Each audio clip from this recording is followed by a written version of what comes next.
upepo wa kuzimu unaoweza kuleta mawazo na kuvuruga kulipokea neno hili.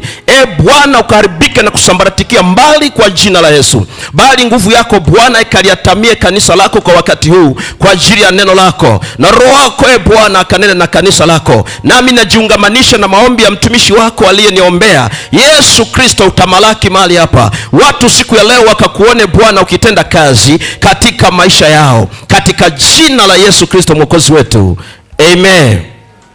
Jamani, Yesu asifiwe. Haleluya. Sikiliza,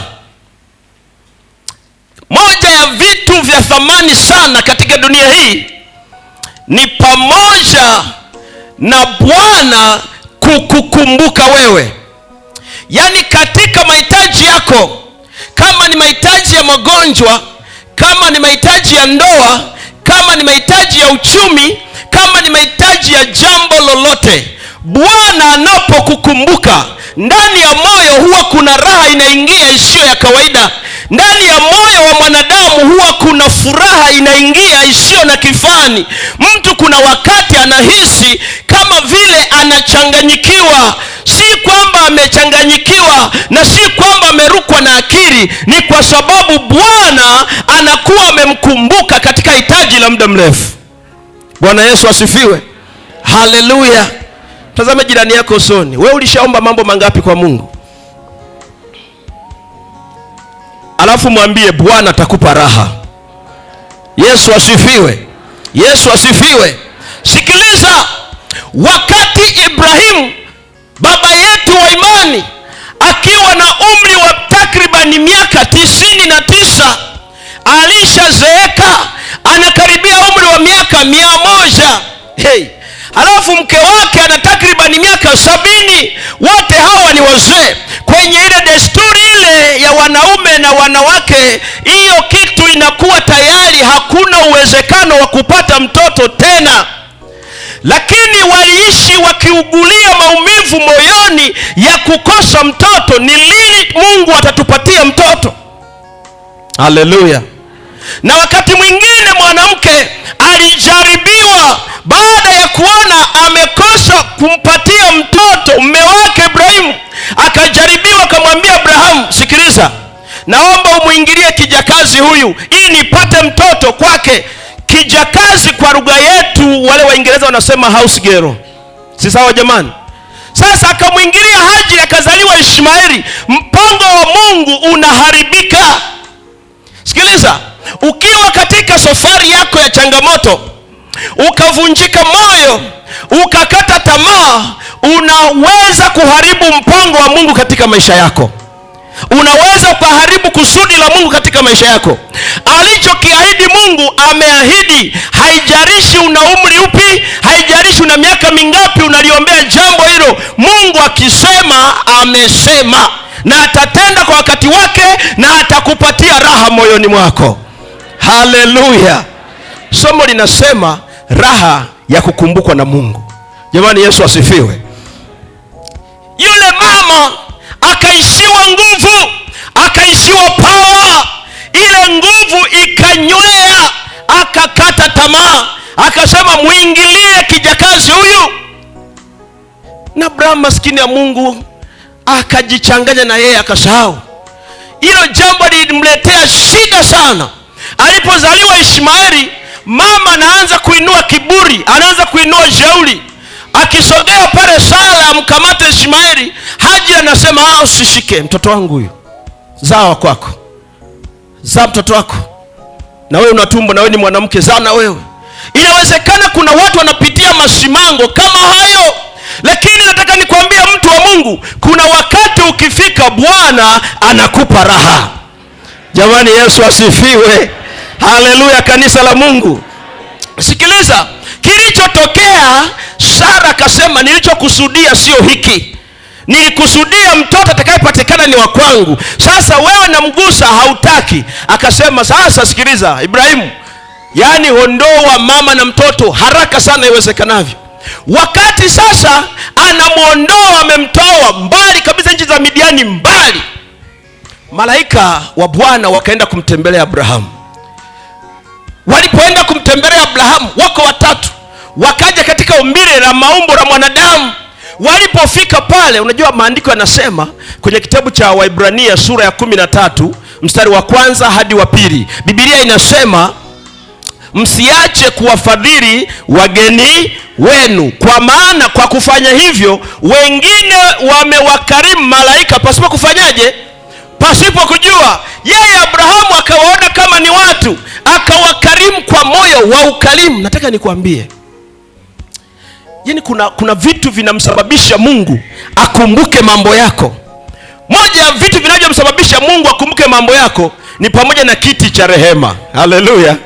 Yani kile kiti cha rehema Bwana kinamkumbuka mtu yeyote. Yani uombe usiombe, kile kiti cha rehema kinamkumbuka mtu yeyote. Jamani, haleluya!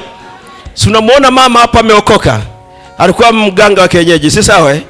Unafikiri nani amemsaidia? Ni kiti cha nini? Cha rehema. Kwa nini? Ndani ya kiti cha rehema inaachiliwa nguvu ya neema.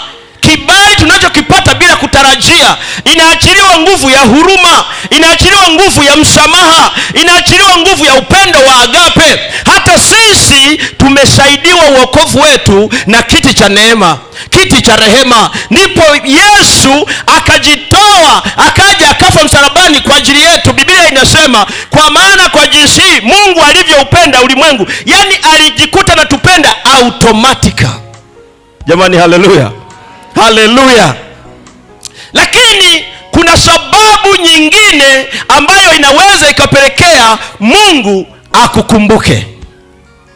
Yani nje tu hicho kile cha rehema, hicho kinahudumia, yani hicho kinaamuru mpaka mvua zinyeshe kwa waliookoka, mpaka na kwa wachawi mpaka na kwa wapagani. Mvua zinanyesha, wanalima, wanajisifu, wanajiona wao ni wajanja, lakini kumbe ni Mungu ameamuru kupitia kiti cha rehema mvua inyeshe mahali pote. Haleluya! Na hicho kiti kuna siku kitaondolewa. Yesu atakaponyenyuka kaja huku duniani kwa ajili ya kutuchukua. Akija huku, atakaporudi, atarudi kwenye kiti cha enzi cha hukumu. Cha rehema hakipo tena. Maana yake msamaha hapa haupo. Ukikemea kwa jina la Yesu, pepo halitoki, utabaki unajipambania. Muulize jirani yako, wewe utakuwa wapi siku hiyo? Jamani, Yesu asifiwe. Haleluya. Sasa achana na hicho kiti cha rehema. Kuna sababu nyingine ambayo inapelekea Bwana kukukumbuka. Sadaka inayougusa moyo wa Mungu. Sadaka inayougusa moyo wa Mungu. Sadaka inayougusa moyo wa Mungu ina nafasi kubwa sana ya kusababisha Mungu akukumbuke katika mambo yako. Ina nafasi kubwa mno ya kusababisha mambo yako yakumbukwe mbele za kiti cha Mungu aliye hai. Jamani, Yesu asifiwe. Sikiliza, Abrahamu wakati anawakaribisha wale malaika watatu, aliwaambia unajua malaika walipita pale, walikuwa wanaondoka wanaenda Sodoma na Gomora. Mnanielewa watu wa Mungu? Kule walikuwa wanaenda, kulikuwa na uovu mwingi unatendeka huko. Kwa walikuwa wanaenda kufanya maangamizi. Lakini wakapita kwa mtumishi wa Mungu kwanza, Ibrahimu. Walipopita pale, wanasalimia tu, bado wamesimama. Akasema msiondoke bila kuketi. Naomba mketi chini ya mti huo. Ulikuwa mti wa mretemu. Sema naomba mketi hapo. Halafu akaamrisha mke wake aandae kilo 3 za ngano. Biblia imetaja vipimo vitatu. Kilo 3 za ngano aziandae, akaanza atengeneze chapati na mikate. Ameleta haraka, wakachukua na mwanandama wa ng'ombe, wakachinja haraka, wakapika. Na malaika wako wanaangalia tu, wanapima viwango vyao vya utoaji, viwango vyao vya kumjua Mungu. Jamani, haleluya. Akaandaa siagi, akaandaa maziwa, akaandaa maji ya kunywa, akavileta, akasema karibuni.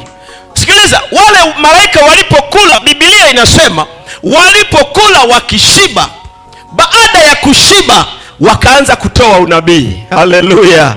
Wakasema hivi, majira kama haya. Kwanza walihoji, mke wako yuko wapi? Ibrahimu akajibu akasema, mke wangu yuko jikoni huko. Wakasema, sasa mke wako majira kama haya mwakani atakuwa na mtoto wa kiume. Yule mama akasikia kule, aliposikia si akacheka bwana.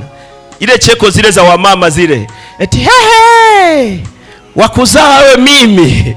Na yeye sema hivyo hivyo, wakuzaa we mimi, mzee kopi miaka 70, akasema hicho kitu hakipo. Nataka nikwambie mtu wa Mungu, yaani hamna jambo la hatari sana kama kujikatia tamaa, kwa sababu hata vile vitu ambavyo Mungu ametupangia vije, anaangalia anasema, mbona huyu mtoto kama hana imani na baba yake? Mimi anasema ngoja nisubirie kwanza awe na imani. Haleluya!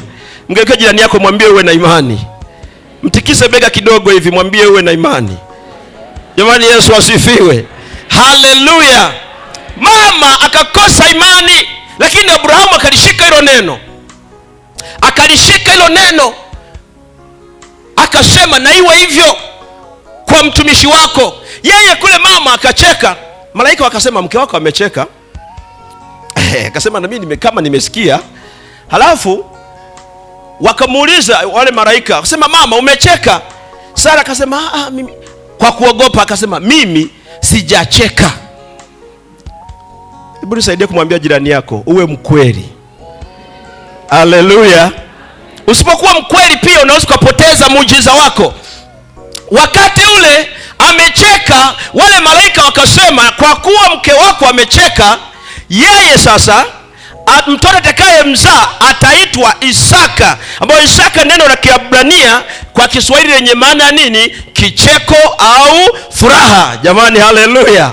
Kwa hiyo akasema huyu atazaliwa atakuwa ni furaha.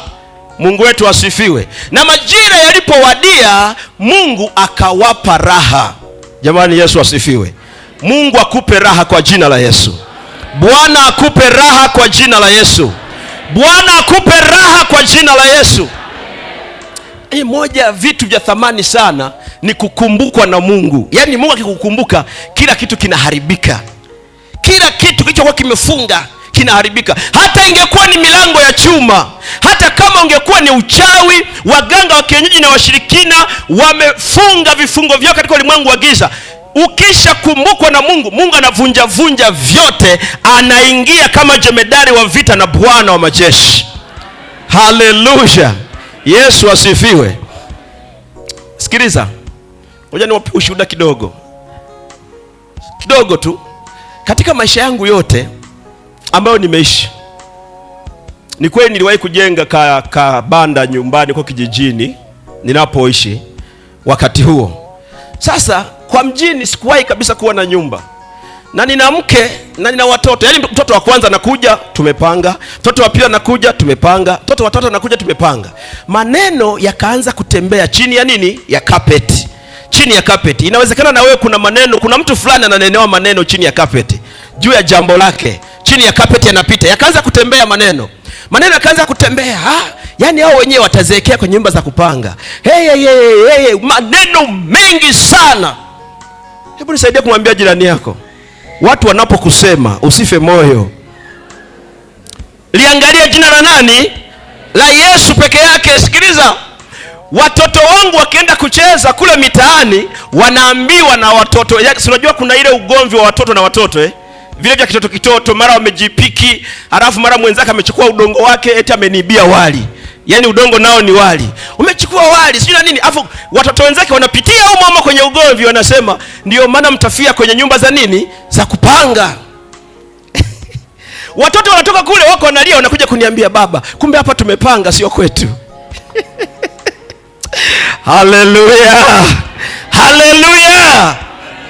Sikiliza, kuna raha sana ya kukumbukwa na Mungu. Yale maneno yalikuwa sio kwamba hayaingii, na sio kwamba sina imani. Nina imani, lakini nilikuwa naumia. Mungu, na mimi nitapata kiwanja lini? Nitajenga nyumba yangu lini? Au watoto ndawahamisha waende kwao lini? Jamani, Yesu asifiwe. Sasa unajua Mungu ni wa ajabu. Nikaingia kwenye maombi, nikamwambia hivi, Mungu, mbona mimi michango yote nakutolea? Sadaka natoa kwa uaminifu, nalipa 10, natoa kila kitu. Mungu, hii ni nini? Jifunze kwenda kumdai Mungu, sawa haki zako zote alizokuahidi Mungu, nenda kumdai. Nikaingia kwenye maombi, nikaenda kumdai, nikasema Mungu, hii nini unafanya hii? Mbona nazalilika sana? Halafu mke wangu siku moja kaniambia, akasema nimepita wa mama fulani siku fulani, wakaniona, halafu wakacheka, wakagonga na kugonga. Nikasema hamna, hao wawezekana walikuwa naongea maneno yao tu, ila kwa sababu watoto wameshatuletea hizo taarifa sana, lazima vitembee.